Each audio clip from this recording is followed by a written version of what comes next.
Perkenalkan, saya Clifford dari Spasi Arsitek, salah satu prinsipal dan co-founder dari Spasi Arsitek.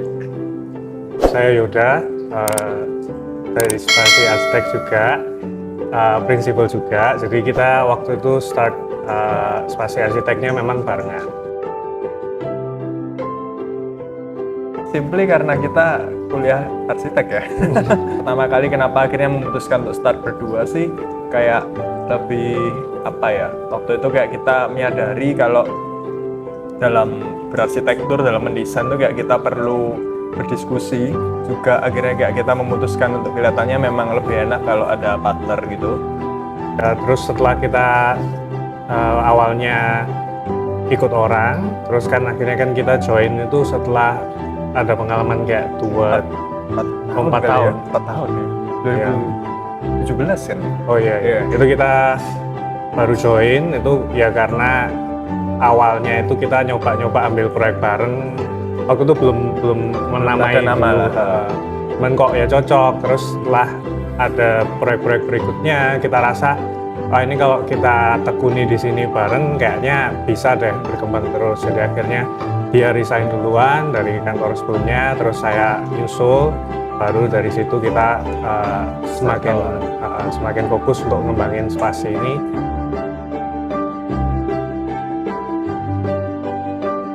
Ini 2017 lah ya, dibilang resminya.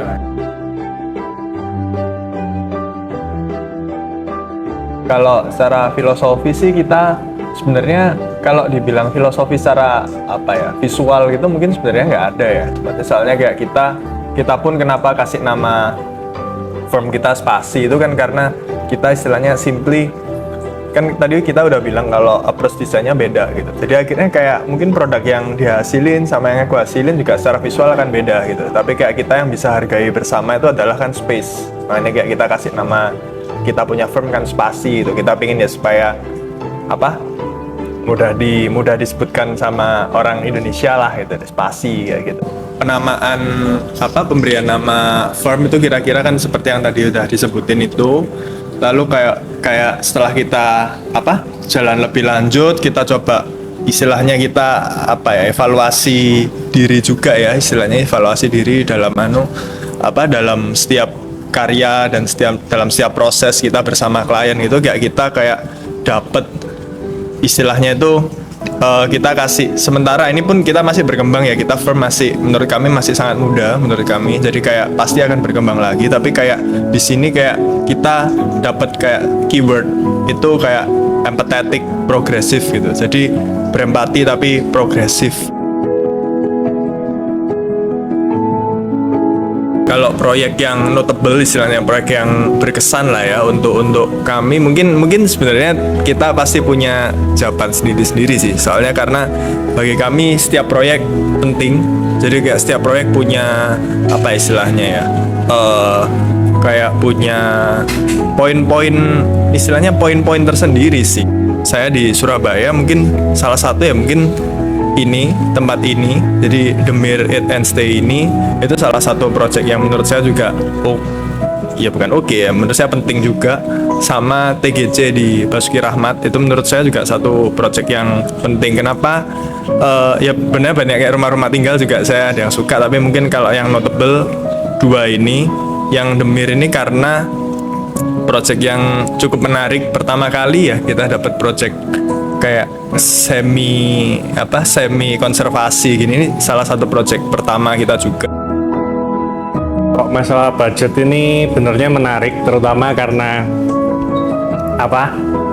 di firm kita ini kebetulan yang banyak kita handle itu menengah ya. Jadi mungkin bukan semuanya klien punya unlimited budget.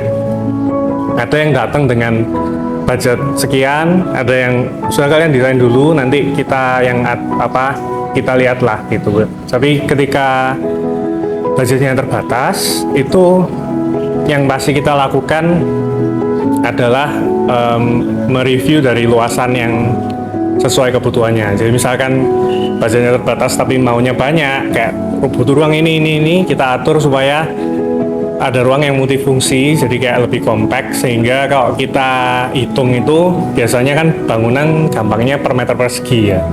Itu harga per meter perseginya, dari speknya, dari luasannya itu bisa kita atur supaya mendekati ke anggaran yang diharapkan. Jadi kalau kita manage dalam tim, kita selalu brainstorm dulu di tim. Jadi tiap project yang datang tuh istilahnya kita keroyokin gitu. Keroyokin dalam artian kita lemparin ide semua gitu. Manage proyek supaya tepat waktu sebenarnya lebih ke scheduling gambar aja sih. Kayak gimana kita ngatur produk yang akan dibawa waktu meeting, kapan istilahnya waktu meeting yang kita atur, dalam fase-fase project apa kita harus melakukan meeting. Mungkin kita aturnya di sana sih. Ya lebih ke scheduling ya akhirnya kalau ngomong masalah waktu. Tapi kalau apa yang bikin molor, satu, dan fase project kan banyak ya, dari desain sampai terbangun. Kalau dari fase mendesain, seringkali yang bikin molor dalam tanda petik itu adalah proses negosiasi dengan klien. Kita pasti awalnya mulainya dari ide ya. Jadi kita nggak serta-merta kayak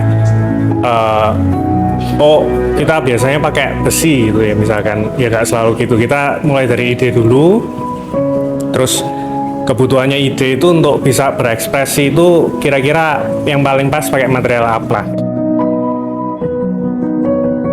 Oke, kalau apa yang sedang tren mungkin memang kan ya mungkin kita bisa lihat lah ya di Instagram gitu, apa yang lagi tren seperti apa ya, mungkin banyak yang putih-putih gitu, terus habis gitu pakai pintunya yang ada melengkung apa yang kayak gitu. Terus mungkin ada di beberapa tempat mungkin yang kayak mungkin sekarang ya kita boleh nyombong dikit, mungkin gara-gara tempat ini juga di Surabaya lumayan banyak yang pakai bangunan lama sekarang di model gini juga. Dulu kan nggak banyak gitu, cuman yang restoran-restoran high kan. Terus sekarang kan mulai yang sekarang kafe-kafe juga mulai kayak gini juga. Tapi mungkin yang perlu digarisbawahi bagi kami, tren itu temporer gitu. Tren itu temporer, kita nggak berencana bikin desain yang cuman temporer gitu. Kita pingin bikin desain yang walaupun dia apa ya ngomongnya, bukan klasik gitu ya, tapi kayak kita berharap kita punya satu desain yang bisa dinikmatin ya sampai masa-masa sampai 10 tahun maupun 15 tahun ke depan gitu. Bukan karena hanya sekarang lagi tren apa kita ikut, benernya bukan ke sana sih. Nggak berusaha, ya kita nggak berusaha mematok kayak harus modelnya gini supaya kayak karakternya spasi ini muncul gitu. Kita nggak pernah mematenkan itu. Cuman ada lah temen atau mungkin dari anggota tim kita, wah kalau nggak kayak gini ini nggak spasi rasanya. Cuman kalau dari kita sendiri prinsipal nggak pernah dengan sengaja mematok standar itu, entah itu dari material atau dari style kan. Jadi kalau feedback dari klien tuh jelas kita butuh ya, sebenarnya pasti untuk kita meningkatkan kualitas desain kita ke depannya juga, dan tahu performa performa bangunan gimana yang kita udah hasilkan gitu dari desain kita. Cara yang paling gampang kalau proyek komersial sih sebenarnya paling gampang ya kita datang aja ke proyeknya kayak gitu ya. Kita mengalami, kita yang kadang lumayan sering kita lakukan itu kalau proyek tempat umum yang jadi gitu, sekantor gitu ya, kita ajakin ke sini, kita ya nongkrong di sini sehari gitu, akhirnya sambil kerja gitu, kita pakai laptop gitu kerja di sini seharian gitu, kita sambil alamin pagi kayak gimana sih ruang yang kita bikin, siang gimana sih, terus sampai sore atau malam gimana sih, kita lihat yang kerja gimana, nyaman nggak, akhirnya kayak kesusahan nggak, kita mau pesan kesusahan nggak di sini, kayak mungkin nggak susah kelihatan sama waiternya kayak gitu akhirnya. Jadi kayak gitu kan jadi review juga secara intern gitu, tapi juga sama owner akhirnya kayak kita ya dialog ya, komunikasi sih baik lagi.